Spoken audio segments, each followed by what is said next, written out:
Sino ang kukumpleto sa Final Four?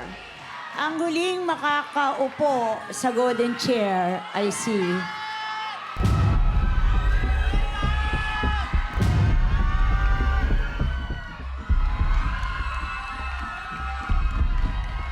Leafer.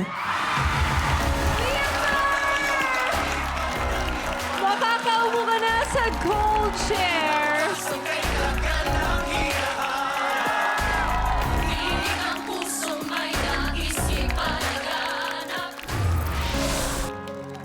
Maraming salamat sa iyo, Velmark.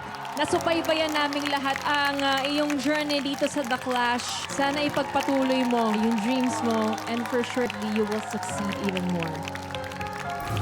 First of all, thank you po sa second chance. Like, I didn't expect that I'll be given another chance to compete on the national television. I just want to thank everyone, the production, the Clash panel, my co-clashers. Palakpakan natin, Philmark!